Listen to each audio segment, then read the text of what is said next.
Salam guru penggerak dimanapun kita berada. Kali ini di tugas 1.1A7 demonstrasi kontekstual dengan pemikiran filosofis Ki Hajar Dewantara dalam karya disajikan oleh Leonardo Manuel SPD, calon guru penggerak angkatan 4 dari Kabupaten Tapanuli Tengah, Provinsi Sumatera Utara, dengan unit kerja SD Negeri 158-493 Siblon 1B, dengan fasilitator Ibu Fitriani dan pengajar praktik Syahrizal Siregar.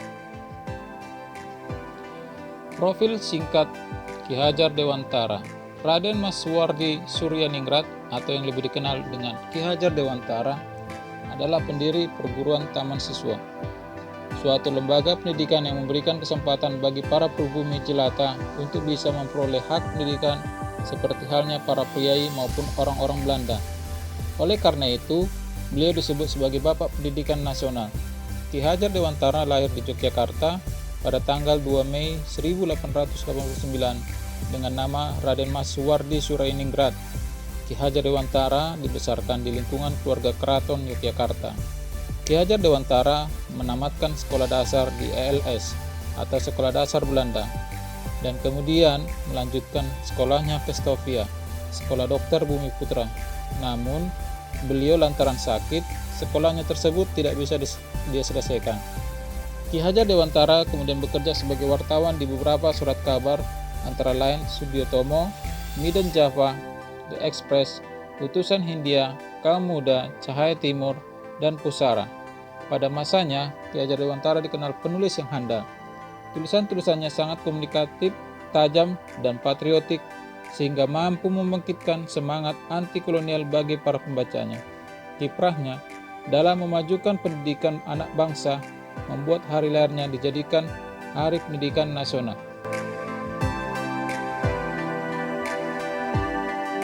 Pandangan Ki Hajar Dewantara mengenai pendidikan. Menurut Ki Hajar Dewantara, pendidikan itu hanya suatu tuntunan di dalam hidup tumbuhnya anak-anak kita. Artinya bahwa hidup tumbuhnya anak itu terletak di luar kecakapan atau kehendak kita, kaum pendidik. Kita, kaum pendidik, hanya dapat menuntun tumbuh atau hidupnya kekuatan-kekuatan itu agar dapat memperbaiki lakunya, bukan dasarnya hidup dan tumbuhnya anak itu. Pembelajaran berpusat pada anak atau student centered learning. Pendekatan pembelajaran yang berpusat pada anak merupakan sistem pembelajaran yang menunjukkan dominasi peserta didik selama kegiatan pembelajaran dan guru hanya sebagai fasilitator, pembimbing, dan pemimpin. Belajar adalah proses menjadikan anak menjadi tahu, mengerti, memahami, dan menginternalisasi pengetahuan. Dalam hal ini tentu saja anak merupakan subjek sekaligus pusat kegiatan belajar. Sebagai pusat pembelajaran, kebutuhan anak harus terpenuhi. Anak perlu merasa aman, nyaman, berharga, dicintai, dan dipahami. Ini adalah kebutuhan primer, tidak bisa dihilangkan. Perasaan aman, nyaman, berharga, dicintai, dan dipahami akan mendorong munculnya motivasi dan kesadaran anak untuk belajar. Setelah tumbuh motivasi belajarnya, anak perlu hal yang menyenangkan dalam belajar. Apa yang dekat dan dikenal baik oleh anak merupakan hal yang menyenangkan bagi anak. Oleh sebab itu, pembelajaran dikejar ke arah yang kontekstual, sesuatu yang akan mudah dipahami anak karena anak sudah mendapatkan pengalaman dalam bentuk lain yang berhubungan dengan materi yang dibelajarkan. Pengertian prinsip pembelajaran yang berpusat pada anak lainnya adalah menjadikan anak sebagai subjek pembelajaran. Sebagai subjek, anaklah yang aktif membangun kepengetahuannya. Jika ternyata guru masih dominan dalam proses pembelajaran, maka guru tersebut sudah mengambil hak anak untuk memberdayakan dan mengeluarkan ide dari dalam dirinya. Makna lainnya adalah apa yang dibelajarkan berangkat dari kebutuhan anak, cara mengajarkannya sesuai dengan kondisi anak, dan pendekatan yang dipakai berdasarkan dunia anak. Semboyan pendidikan Ki Hajar Dewantara. Melalui semboyannya yang biasa disebut dengan trilogi pendidikan, Ki Hajar Dewantara telah menunjukkan bagaimana seharusnya guru mendidik murid-muridnya. Pertama, Ingarso Sungtulodo memiliki makna di depan seorang pendidik harus memberi teladan atau contoh tindakan yang baik. Selain mengajar atau mentransfer ilmu, guru harus bisa memberikan teladan kepada siswanya, setidaknya mengenai hal yang diajarkannya.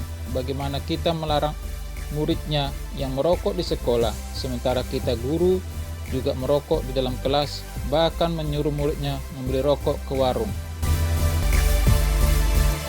Yang kedua, ing madya mangunkarsa.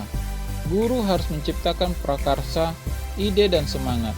Di sini, guru harus bisa memberi wawasan pengetahuan kepada anak didiknya.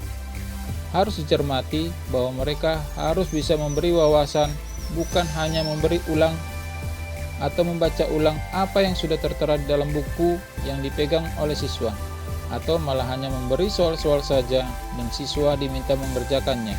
Di wilayah ini, sebisa mungkin guru menanamkan pendidikan karakter kepada siswa meskipun tidak secara langsung. Dari materi-materi yang disampaikan, pasti ada muatan karakter yang bisa ditunjukkan pada siswa. Nilai-nilai pembangun karakter sangat urgen untuk dimiliki setiap siswa yang merupakan generasi bangsa kita. Yang ketiga, tuturi handayani, yakni dari belakang, seorang guru harus bisa memberikan dorongan dan arahan. Inilah tugas utama guru yang harus pula dilakukan, yaitu sebagai motivator. Bagaimana para pendidik bisa menumbuhkan dan merangsang serta mengarahkan setiap potensi yang dimiliki siswa merupakan hal yang harus dipikirkan. Harapannya, mereka dapat memanfaatkan potensinya secara tepat, sehingga lebih tekun dan semangat dalam belajar untuk mengejar cita-cita yang diinginkan. Di trilogi pendidikan ini sangat penting diimplementasikan oleh guru dalam pembelajaran sehari-hari di kelas.